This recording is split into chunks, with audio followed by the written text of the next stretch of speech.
Mujtaba खामनाई Iran के नए supreme leader मुंतखब हो गए हैं। खबर रसां एजेंसी की जानिब से बताया जा रहा है शहीद आयतुल्ला अली खामनाई के बेटे हैं। आपको ये याद दिला दें, मुज्तबा खामनाई के नाम के ऊपर अमेरिका की जानिब से एतराज़ भी किया गया था, लेकिन अब ईरानी कौम ने मुज्तबा खामनाई को नया सुप्रीम लीडर मुंतखब कर लिया है। तो ईरान को नया सुप्रीम लीडर मिल गया है। मुज्तबा खामनाई ईरान के नए सुप्रीम लीडर मुकर्रर हो गए हैं।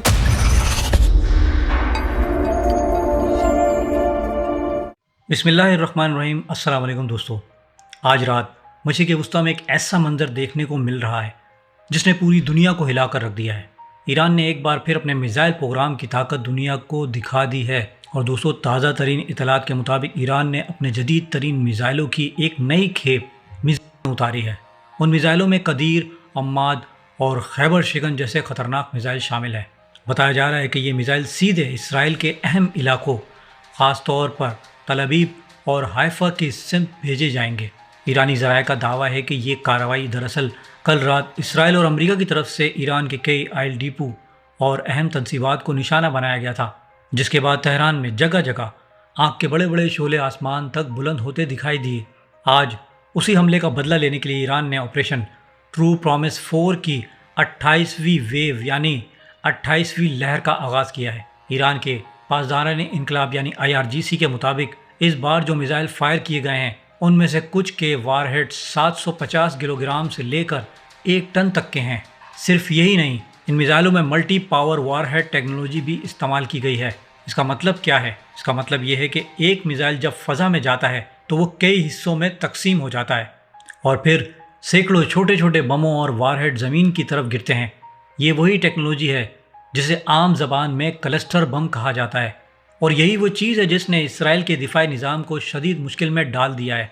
खबरें ये भी आ रही हैं कि इसराइल का मशहूर दिफाई निज़ाम इन मिसाइलों को इंटरसेप्ट करने में कई बार नाकाम हो रहा है। इस दौरान एक और दोस्तों बड़ी खबर सामने आई है।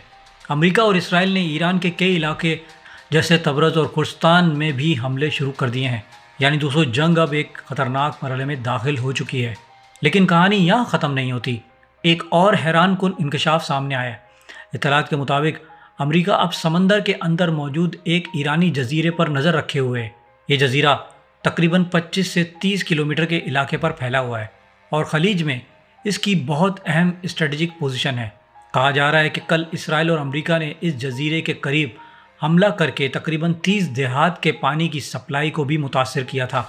अब दोस्तों, असल सवाल यहाँ पैदा होता है कि अमेरिका का असल मकसद क्या है। तज्ज़ियाकारों के मुताबिक अमेरिका इस जजीरे पर कब्ज़ा करके आबनाए हुर्मुज़ पर कंट्रोल हासिल करना चाहता है। याद रखिएगा दोस्तों, आबनाए हुर्मुज़ दुनिया के सबसे अहम तेल के रास्तों में से एक है। अगर यहाँ कंट्रोल हासिल हो जाए तो आलमी मईशत पर इसके बहुत बड़े असरात पड़ सकते हैं। इसीलिए अब इत्तलात आ रही हैं कि अमेरिका ज़मीनी फ़ौज उतारने की तैयारी भी कर रहा है। लेकिन ईरान भी खामोश नहीं बैठा। ईरानी फ़ौज और IRGC ने पहले ही सरहदी इलाकों में अपनी फ़ौजें तैनात कर दी हैं। यानी अगर अमेरिका या इसराइल कोई ज़मीनी कार्रवाई करते हैं तो ईरान पूरी तैयारी के साथ मुकाबला करने के लिए तैयार है। इस सारी सूरत-ए-हाल के दरमियान दोस्तों, ईरान के वज़ीर ख़ारजा अब्बास इराक़ची का भी एक अहम बयान सामने आया है। जब उनसे एक अमरीकी चैनल ने सवाल किया कि क्या रूस आपकी मदद कर रहा है, तो उन्होंने बड़ा दिलचस्प जवाब दिया। उन्होंने कहा, रूस हमारी मदद कर रहा है, लेकिन वो किस तरह मदद कर रहा है, कहाँ से मदद कर रहा है, ये सब कुछ अभी नहीं बताया जा सकता। उन्होंने यहाँ तक कहा, जब अमेरिका को बाद में पता चलेगा कि रूस ने किस तरह ईरान की मदद की तो शायद अमेरिका को शदीद पछतावा होगा।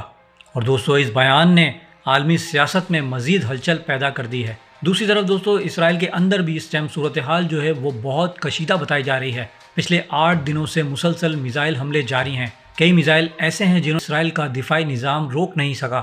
जब एक मिसाइल फ़िज़ा में जाकर दर्जनों या सैकड़ों वॉरहेड में तकसीम होता है तो वो आसमान से गिरती हुई बिजली की तरह नज़र आता है।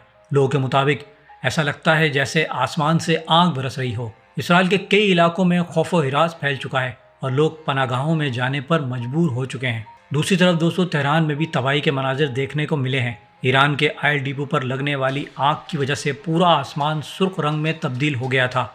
वहाँ के लोग सड़कों पर निकल आए और उन्होंने अमेरिका के ख़िलाफ़ शदीद नारेबाजी की। कई अफराद ने IRGC से मुतालबा किया कि इस हमले का बदला ज़रूर लिया जाए। और अब ईरान का दावा है कि आज रात اسرائیل پر ہونے والے حملے پہلے سے کئی زیادہ شدید ہو سکتے ہیں۔ ایرانی حکام نے تو یہاں تک کہا ہے کہ اگر آج رات اسرائیل میں بڑی تباہی ہوتی ہے تو پھر ہمیں یہ نہ کہا جائے کہ ہم نے جنگ کے اصولوں کی خلاف ورزی کی ہے، کیونکہ پہل انہوں نے کی ہے۔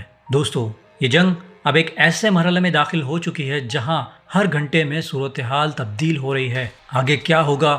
کیا اسرائیل واقعی شدید تباہی کا سامنا کرے گا یا امریکہ اور اسرائیل کوئی نیا قدم اٹھانے والے ہیں؟ آپ دوستوں کی اس بارے میں کیا رائے ہے؟ پلیز مجھے کامنٹ باکس میں ضرور بتائیے گا۔ ملتے ہیں نیکسٹ ویڈیو میں، تب تک کے لیے اللہ حافظ۔